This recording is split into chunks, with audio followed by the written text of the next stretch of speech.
It's no secret our government has a spending problem. And the problem has gotten so bad, it's threatening our future and hurting our nation's ability to create jobs. Republicans made a pledge that we would work to change this if given the opportunity to lead. Since January, we've been urging President Obama to listen to the people and work with us to reduce spending. The president started this year by proposing a freeze that would make no cuts at all. But now, bipartisan legislation is in sight to enact the largest spending cut in American history. This is good news for job creators in America. But much more has to be done to put our nation on a true path to prosperity. Earlier this week, the House Budget Committee advanced a new budget for the United States government that will move the debate in Washington from billions in spending cuts to trillions.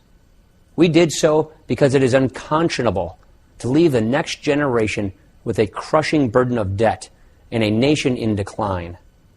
Washington's obsession with the next election has come at the expense of the next generation. We are calling this budget the path to prosperity because it is more than just a budget. It is a commitment to honor the American legacy of leaving the next generation a more prosperous nation than the one we inherited. By removing the anchor of debt that weighs down our economy and advancing pro-growth tax reforms, this budget is a jobs budget. It sends signals to investors, entrepreneurs, and job creators that a brighter future is still possible, a future in which America is still an engine of growth that leads the world. Right now, that legacy is in grave danger. This nation is going deeper and deeper into debt. And the spending choices we make today will determine the kind of lives our children enjoy tomorrow. The facts are these. Washington has not been telling you the truth about the magnitude of the problems we are facing. Unless we act soon, government spending on health and retirement programs will crowd out spending on everything else, including national security. It will literally take every cent of every federal tax dollar just to pay for these programs. The nonpartisan experts have been clear about what this means. Each day that Congress fails to act, the government takes one step closer to breaking its promises to current retirees. Each year that policymakers kick this can down the road means trillions of dollars in empty promises are being made to future generations. If we stay on the current path, we are heading toward a debt-fueled economic crisis, meaning massive tax increases, sudden cuts to vital programs, runaway inflation, or all three. Make no mistake, the prospect of a crisis is casting a shadow on economic activity in this country. Uncertainty is keeping job creators from hiring as fast as they should be.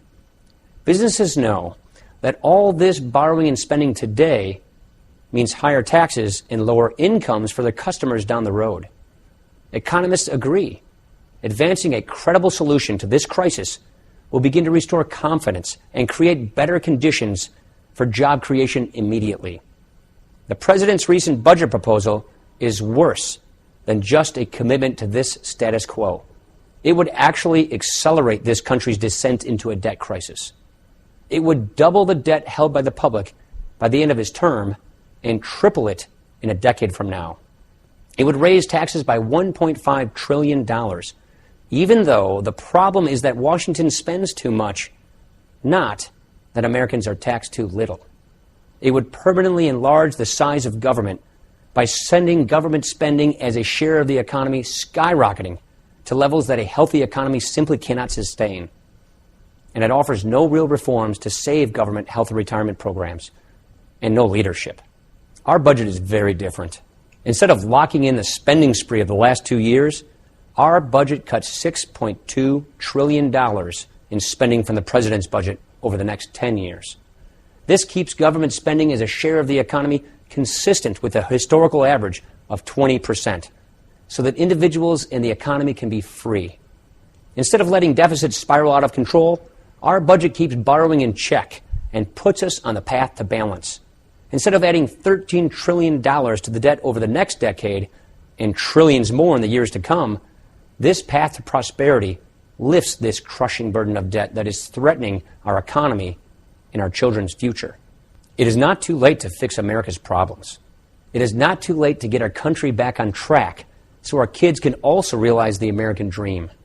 We can and we must preserve this nation's exceptional promise, because that is exactly what previous generations of Americans worked so hard to do for us. It is time for officials in Washington to stop acting like politicians and to start acting like leaders. We have a legacy to fulfill.